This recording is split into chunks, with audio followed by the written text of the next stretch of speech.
Muy buenos días, hermanos. El Señor les bendiga. Primero que todo, quiero darle gracias a Dios por la oportunidad que me brinda de poder llevar el mensaje. Siempre va a ser un privilegio. Y por supuesto también darle gracias al pastor José Ignacio por concedernos la oportunidad de utilizar el púlpito de la iglesia. En esta mañana, el mensaje que traigo le he puesto por título Vivir las pruebas de la manera correcta. Y quiero comenzar, hay un dicho, mencionando un dicho que dice, muy popular allá en Venezuela, que dice, en guerra avisada no muere soldado. Sé que algunos terminaron diciéndolo, apenas lo dije, ¿no? Es decir, si nosotros sabemos que una situación nos puede sobrevenir, nosotros nos preparamos para esa situación. Eh, de esa forma conseguimos hacerle frente a la misma, ¿no? Y podemos manejar mejor la situación y las consecuencias no son iguales a que si nos toman por sorpresa. De hecho, al momento de nosotros hacer frente a esa situación que ya estamos avisados, la disposición que tenemos para actuar frente a ella va a ser muy diferente a la que tenemos cuando nos toma por sorpresa. En la Segunda Guerra Mundial, por ejemplo, las naciones conocidas como la Triple Entente junto con los Estados Unidos, ellos diseñaron una máquina que lograba descifrar unos mensajes encriptados que habían interceptado de los alemanes. Estos mensajes habían sido codificados por una máquina que tenía Alemania y sus aliados que se llamaba la máquina Enigma. Bueno, el grupo de estos países de la Triple Entente y los Estados Unidos, ellos lograron hacer una máquina parecida que desencriptaba estos mensajes. Así que ellos estaban preparados para muchos de los ataques que sus enemigos estaban haciendo. Y cuentan algunos expertos en esta materia de la guerra que pudo terminar 2 años antes de lo que se tenía previsto que esa guerra terminara. Tal es la situación con las pruebas de la vida del creyente. Siempre debemos estar preparados para las pruebas que han de sobrevenirnos.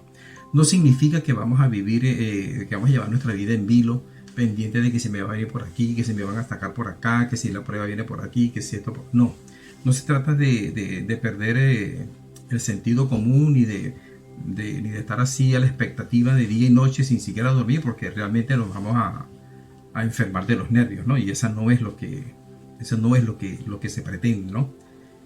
Lo que sí es que debemos tener claro lo que es lo que nos establece la palabra. Debemos tener claro que en nuestra vida van a venir las pruebas y que eso no debe, por ninguna razón, nos debe causar extrañeza alguna.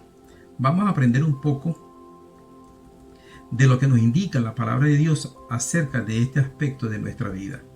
Vamos a leer en la primera carta de Pedro, en el capítulo 4, desde los versículos 12 al 19. Yo lo voy a estar haciendo en la Reina Valera 60, pero cualquier versión que usted tenga realmente da igual, no cambia el mensaje. Amados, no os sorprendáis del fuego de prueba que os ha sobrevenido como si alguna cosa extraña os aconteciese, sino gozaos por cuanto sois participantes de los padecimientos de Cristo, para que también en la revelación de su gloria os gocéis con gran alegría. Si sois vituperados por el nombre de Cristo, sois bienaventurados, porque el glorioso Espíritu de Dios reposa sobre vosotros. Ciertamente de parte de ellos Él es blasfemado, pero por vosotros es glorificado. Así que ninguno de vosotros padezca como homicida, o ladrón, o malhechor, o por entrometerse en lo ajeno. Pero si alguno padece como cristiano, no se avergüence, sino glorifique a Dios por ello. Porque es tiempo de que el juicio comience por la casa de Dios. Y si primero comienza por nosotros, ¿cuál será el fin de aquellos que no obedecen al Evangelio de Dios? Y si el justo con dificultad se salva, ¿en dónde aparecerá el impío y el pecador? De modo que los que padecen según la voluntad de Dios, encomienden sus almas al fiel Creador y hagan el bien. Hay dos aspectos que vamos a tratar en esta mañana, en este mensaje.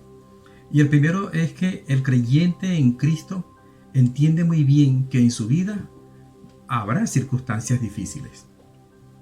Mire, por el simple hecho nosotros de ser hijos de Dios, hemos de ser perseguidos. Nosotros vivimos en un mundo, perdón, vivimos en un mundo que cayó en pecado hace ya unos cuantos años, un poco antes del COVID. No es lo mismo vivir en el confort de nuestra casa donde no nos falta nada o por lo menos tenemos para vivir, a tener que vivir en un lugar lejano donde el clima, el ambiente y las cosas son contrarias a nuestra costumbre. Vamos a comparar o vamos a imaginar, por ejemplo, el poder estar en la tranquilidad de la casa y el tener que estar atravesando, digamos, un desierto. Imaginemos en el sofá con aire acondicionado o con ventilador, tomándose un refresco o dependiendo del clima, o sea, cómodo allí en la casa. O imaginemos que vamos a las 2 de la tarde con un turbante puesto en la cabeza, una bata, pleno sol, montados en un camello atravesando el desierto de Sahara, por aquí por Marruecos. Es un poquito duro, ¿no? Y llevando una botellita de agua, pero que ya ya tiene menos de la mitad. Comparando una cosa con otra es un poquito difícil. De hecho, cuando estaba escribiendo esto, a quien me imaginaba que iba a montar en el camello era a Henry. Sí, porque, o sea, por lo de la botellita de agua, pues, o sea, me imaginé con sus lentes de sol y todo, ¿no? Porque, así como Henry, pero con la botellita de agua por la mitad. Bueno, los creyentes estamos atravesando un desierto. Ustedes recuerdan que en el capítulo 2, versículos 11 y 12, fue la prédica anterior que me tocó de esta carta. Pedro nos decía que nosotros éramos extranjeros y peregrinos en este mundo. Pues en este desierto hay fuerzas de maldad que tienen poder sobre ciertas circunstancias. Y por tener nosotros el Espíritu de Dios viviendo dentro de nosotros, somos identificados como enemigos a los cuales hay que atacar. Nosotros no pertenecemos a su equipo y somos algo así como una especie de diana o tiro al blanco, donde el enemigo siempre va a estar lanzando los dardos. Yo recuerdo una campaña de evangelismo que se hizo en la Iglesia Alianza hace muchos años atrás, cuando estábamos allá, que fue patrocinada por la fundación de Billy Graham. Esperanza, yo sé que decía la palabra esperanza, el nombre de la campaña. En esa campaña, esta fundación, recuerdo, alquiló los espacios del prime time de Venevisión y Radio Caracas para transmitir una película que se llamaba Redención. Y tenía varios materiales, ¿no? Tenía varios videos y folletos y cosas. Bueno, dentro de los videos, recuerdo específicamente uno del testimonio de Edgardo Alfonso. Para los que no saben quién es Edgardo Alfonso, yo diría que entre poco más de 30 años, los últimos 30 años del béisbol profesional de Venezuela, Edgardo Alfonso ha sido, si no el mejor, por lo menos uno de los mejores segunda base que ha producido el béisbol profesional allá en Venezuela, por supuesto, del equipo de los Navegantes del Magallanes. Y sí, bueno, Goyo puede corroborarlo, y sé que está de acuerdo conmigo que de ese equipo que es el mejor. Ahora, sabemos, Edgardo Alfonso, él dijo en el testimonio que presentaron, él contó que aquí en Venezuela a él le comenzaron a hablarle de Jesucristo en una campaña, ¿no? Y él escuchó, pero terminó la campaña y pasó unos días más de vacaciones y luego llegó y se fue a los entrenamientos primaverales allá en los Estados Unidos. Cuando llegó, otra persona allá se le acercó y comenzó a hablarle de Jesucristo. Y eso fue lo que a él le llamó la atención. Él dijo, aquí está pasando algo. Y entonces escuchó con atención y con seriedad lo que estaba viviendo, pues. Y él aceptó al Señor y se convirtió al Señor. Poco tiempo después tuvo una lesión. Un hombre que de verdad en toda su carrera no había tenido lesión, se le presentó una lesión y él tenía muy buenos números y mucho prestigio ya con los Mets de Nueva York. Bueno, él le preguntó al Señor y le dijo, pero no entiendo, Dios mío, ¿por qué si antes, cuando yo no estaba en tus caminos, me iba bien? Porque ahora me viene a presentar esta situación que significaba perder una campaña. Y él estaba un poco confundido al respecto. Y bueno, Se le acercó Carlos Baerga, otro segunda base de Puerto Rico, y le dijo: Edgardo, lo que sucede es que tú antes, sin saberlo, pertenecías al equipo del diablo. Pero ahora, como perteneces al equipo de Jesús, el diablo te va a atacar de una y otra forma para que tú, de alguna manera, puedas renunciar a tu fe. Ese es el punto. O sea, por el simple hecho de ser cristiano, vienen las pruebas. Nosotros, aparte de eso, sabemos también que Dios es un santo, ¿sí? Es santo, es el único santo. Y que cuando Él hizo esta creación, la hizo en santidad y para que permaneciera en santidad. Al caer en pecado, este mundo quedó condenado a desaparecer. Y Dios tiene preparado un día en el cual Él va a juzgar a todo. No habrá nadie que se quede sin enfrentar la justicia de Dios. Él va a erradicar el pecado y toda la maldad de su creación. Ahora, en ese sentido, nosotros sabemos que cuando se es íntegro, y Dios es íntegro, donde primero se pone orden es en la casa.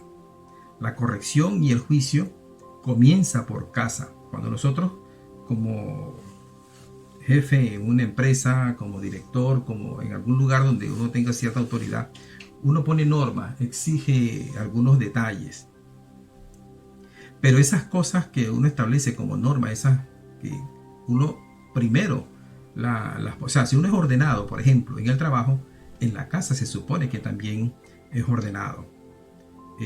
Empezamos siempre estableciéndolo por casa. A veces fallamos, ¿sí? Eso es verdad. Pero la causa del mismo desorden del mundo en el cual vivimos es lo que impide que muchas veces no logremos hacerlo de la manera adecuada. Pero esa falla del mundo no le afecta a Dios. Y Él sí comienza la corrección en casa como debe ser. Y esa casa somos nosotros. Dios nunca hace nada desproporcionado, sino ajustado a la medida en cuanto a corrección se trata. Porque en cuanto a bendición, nosotros sabemos que Él siempre nos bendice mucho más allá de lo que nosotros mismos podemos imaginar. Veamos el ejemplo de Job. Dios permitió lo necesario para corregir el pequeño detalle del corazón de Job. Y cuando llegó el momento, se presentó y Job fue restaurado. Lo mismo está haciendo con nosotros. Su justicia entra primero por casa. Y necesitamos que nuestro carácter sea renovado. Por causa del mundo y del pecado, nuestro carácter está corrompido y Dios lo está perfeccionando. Así que nadie quedará exento de la justicia de Dios y primero comienza por la casa.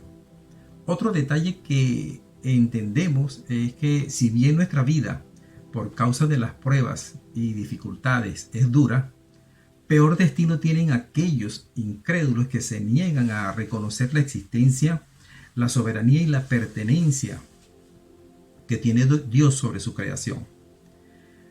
Nosotros estamos en un lugar privilegiado en muchos sentidos con respecto a los incrédulos. Puede que al presente de nuestra vida los malos tienen, qué sé yo, a nuestra vista pueden ellos tener mejor vida que nosotros. Pero no es así. En el Salmo 73, por ejemplo, Asaf, su autor o sus hijos, no sé, el que lo hizo, escribió, dijo que él llegó a tener envidia de los malos por ver que a ellos todo les salían bien. Eran malos, injustos, o sea, hacían maldades, atrocidades, pero todo lo que se proponían lo conseguían. En cambio, para él, conseguir las cosas siempre le era más trabajoso, era mucho más difícil. Él dice en ese salmo que casi se resbalaron sus pies hasta que entró en el santuario, y puso sus ojos en Jehová, y entonces entendió que el destino de ellos no era precisamente para envidiar.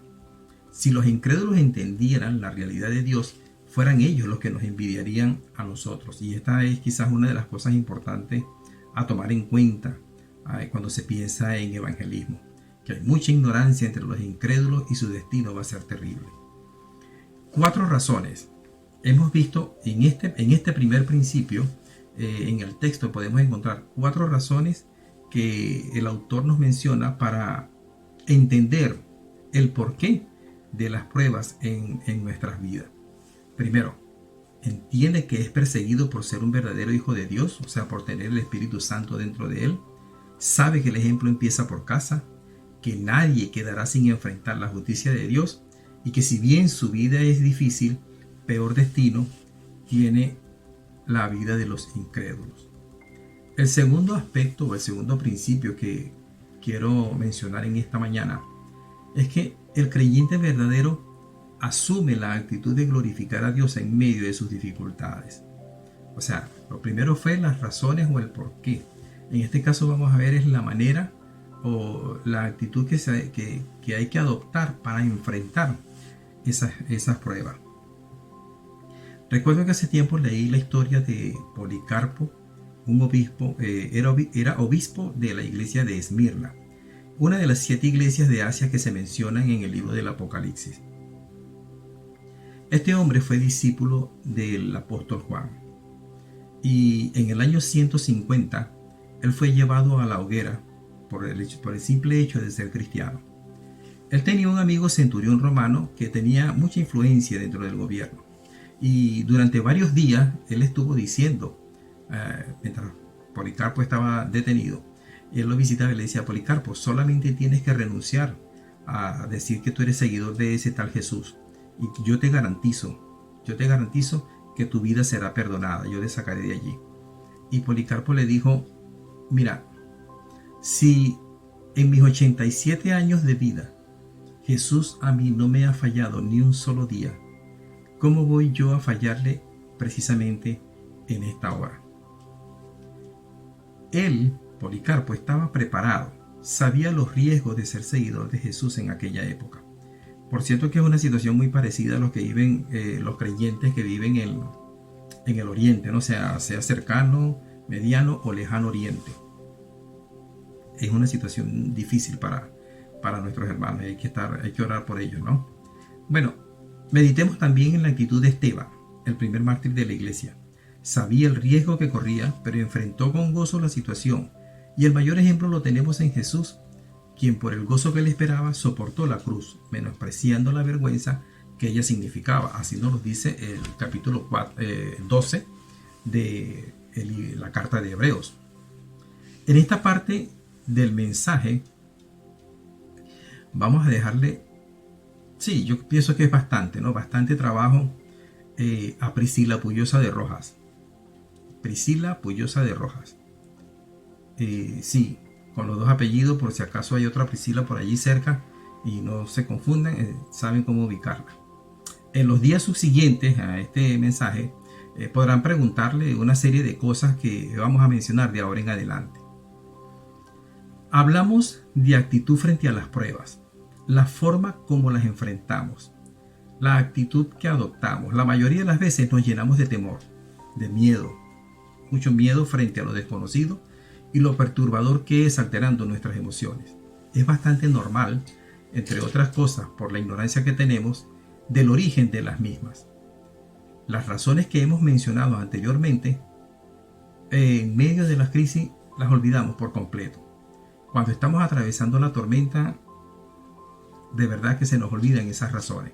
Si las recordáramos, quizás nos tranquilizaríamos un poco. En el capítulo 1 de la carta de Santiago, el apóstol dice que debemos tener por sumo gozo cuando atravesamos pruebas, porque eso desarrolla nuestra paciencia. Esta paciencia no es la que habla Pablo cuando menciona las virtudes del fruto del Espíritu en Gálatas. Esta habla de perseverancia. Acudir a Priscila porque ella es experta en el curso de Al fin Libres. La palabra original del griego es diferente y es allí donde también dice que si estamos faltos de sabiduría, se la pidamos a Dios que la dará sin reproche. Esta sabiduría, hermano, es para entender el proceso de prueba que estemos viviendo, que estemos pasando. No es pedirle, no es creyendo que el Señor nos va a dar allí sabiduría para hacerle la competencia a Salomón, para hacernos las personas más sabias del mundo. No, es precisamente para ubicar el momento en que estamos viviendo. Así como Santiago, Pedro nos dice que nosotros en este texto que debemos enfrentar las pruebas con gozo, al igual que lo hizo Jesús. Nuevamente, acudir a Priscila para que nos explique bien qué es gozo. Es decir, hacerlo desde lo más profundo de nuestro ser, que es en el espíritu, con la certeza de que Dios está al control, está obrando aunque nosotros no podamos verlo. Ahora bien, muchas veces cuando una persona se presenta ante situaciones difíciles, también adopta actitudes con tendencias hacia el mal. Es decir, muchos se convierten en ladrones, asesinos, tramposos, X cantidad de cosas. El apóstol advierte aquí en el pasaje que ninguno sea señalado o padezca por razones que son ajenas a su identidad. Es decir, que los sufrimientos, las circunstancias que vivamos, no sean una excusa para hacer cosas contrarias a las que se entienden un hijo de Dios no hace. Como dijimos hace un rato de Asaf, él dijo, casi se resbalaron mis pies, pues que no se resbale ninguno de nuestros pies ni nada de nuestro cuerpo. Como decía el hermano Emery Batida hace mucho tiempo, procuremos no bajarnos de la cruz, pegar 4 gritos, hacer cosas negativas y luego volver a subirnos. No. Como hijos de Dios estamos llamados a observar un modo de vivir conforme a nuestra identidad. Ya eso también lo aprendimos en la prédica anterior del capítulo 2, 11 y 12. Los que no son hijos de Dios al pasar por situaciones difíciles pueden dirigir sus pasos hacia esas actitudes pocas decorosas. Muchas de ellas las vemos en los noticieros y en los periódicos. Pero los hijos de Dios contamos con la presencia del Espíritu Santo en nuestras vidas, que nos redarguye y nos consuela. Es decir, contamos con todo lo necesario para salir victoriosos de esas dificultades. Aquí entra el otro consejo del apóstol. Debemos confiar en que Dios está al control. Nunca lo ha perdido. Debemos recordar que estamos en sus manos. Recordar que Él es omnisciente, que todo lo sabe, que nada lo toma por sorpresa. Muchos son los pasajes de la Biblia que nos dicen que el Señor está trabajando en nosotros. Como por ejemplo uno que dice que Él trabaja como un orfebre que funde la plata y está allí pendiente de que no se pase. Debemos especializarnos en descansar en Dios. En medio de las dificultades, poner nuestra mirada en Él. En la Biblia nosotros encontramos muchos personajes que se enfrentaron a situaciones muy difíciles y cada uno adoptó su determinada actitud y según lo hicieron obtuvieron sus respectivos resultados. Pedro nos dice aquí que confiemos en Dios, que descansemos en Él y que hagamos el bien. En este segundo aspecto hemos visto también 4 cosas, ¿no? 4 actitudes o 4 consejos para indicarnos cuál es la posición correcta o adecuada que el Señor espera de cada uno de nosotros en medio de las pruebas. Enfrentarlas con gozo, al igual que lo hizo Cristo. No responder con costumbres ajenas a nuestra identidad. No sentir vergüenza, sino glorificar a Dios y confiar y descansar en Dios y hacer el bien. Todo el pasaje nos habla de 4 razones y 4 actitudes que nos sirven para considerar nuestra posición en medio de las pruebas. Para concluir, siempre nosotros vamos a tener un hermano cerca o vamos a leer por allí en algún libro que nos dice que en medio de las pruebas no preguntemos por qué, sino para qué. Yo no sé ustedes, pero lo que nace en mi corazón es preguntar por qué, y lo hago. Ese por qué está respondido en este pasaje. Y yo creo que es válido. Pues tan válido que el Señor dejó respuestas aquí en este pasaje. O sea, Él consideraba que era importante ese por qué. Y quizás estas 4 razones, si bien son razones que nos las explican, a lo mejor en nuestras propias circunstancias requerimos de otros por qué. Bueno, yo pienso que sí, que se le puede preguntar al Señor. También hay que pedirle la sabiduría, ¿no?, para poder entenderlo. En esta tarde o mañana, o en cualquier momento cuando estés afligido y le quieras preguntar al Señor por qué, hazlo con confianza. Pero también hazlo con humildad. Aquí en el pasaje se nos dan esas 4 razones para cubrirla. Como ya dije, creo que son suficientes. Pero si alguna otra cosa, voy a copiarme de la frase de Pablo cuando le dijo a Timoteo, el Señor te lo hará entender, el Señor te lo hará saber. O sea, cualquier otra cosa, el Señor te lo dirá. Entender estas razones expuestas aquí van a contribuir a que nosotros tomemos las actitudes que el Señor espera de cada uno de nosotros. ¿Es fácil? Por supuesto que no. Cuando estamos en medio de las dificultades, la verdad es que nos desanimamos. Las dudas vienen a nuestra mente, bien sea porque están dentro de nosotros, en nuestro corazón, o porque el mismo diablo nos induce a pensarlo. Pero meditar en el contenido de lo que hemos leído y escuchado de este pasaje debiera ayudarnos a relajarnos en medio de la situación. Estando en Venezuela, yo tenía mis luchas como todos, en el campo de batalla que es la mente. Había motivos puntuales. Aquí tengo otros motivos, pero siempre vienen. Yo recuerdo una mañana, estando allá en Venezuela, que estaba comenzando a desanimarme o quizás un poco deprimirme, no lo sé. Lo cierto es que comenzando la situación yo me di cuenta que no era correcto, o sea, que no tenía por qué vivirlo. Y me percaté y lo que hice fue orar. Yo actué con humildad y también con autoridad en exponer mi identidad en el Señor. Recordando y puntualizando en todo momento que todo se lo debía a Él. Yo recuerdo que yo le decía, Señor, tú eres mi Señor. Yo me entregué a ti, yo te acepté en mi corazón y soy un hijo tuyo, yo estoy sellado por tu Espíritu Santo y el diablo no puede tocarme. Y en esa misma oración yo dije, yo quiero mandarle un mensaje al diablo. Le digo, tú te tienes que ir de mi vida. Tú y tus pensamientos que están viniendo a mi mente te tienes que ir porque no tienes potestad sobre mí. No es porque yo sea perfecto. No, porque no lo soy. Porque sí, yo le fallo mucho a mi Señor. Pero la palabra dice que si yo le pido perdón, Él me limpia de todo pecado. Y es lo que hago. Así que no es por mi perfección, no es por mi santidad, sino por lo que el Señor obra en mí. Él es el que me cuida. Así que tú no tienes ningún derecho a tocarme y tú te vas de aquí. Les cuento, hermanos, que, no sé, 3 minutos, 5 minutos, 15 minutos por exagerar. Todos esos malos pensamientos desaparecieron. Todo el desánimo, el intento de depresión, no sé de verdad que no sé cómo llamarlo porque estaba comenzando. Lo cierto fue que eso desapareció y yo pasé mi día tranquilo. Llegué a tener una paz indescriptible y de eso me di cuenta. Así como me di cuenta de lo primero, me di cuenta también de lo segundo.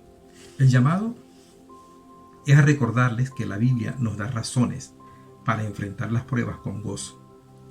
Es decir, basados en la seguridad que nos brinda el Señor. No en nuestras fuerzas, sino en el Señor. Recuerden lo que dice Efesios 6:10. Por lo demás, hermanos míos, fortaleceos en el Señor y en el poder de su fuerza. Es allí donde radica la victoria frente a las dificultades.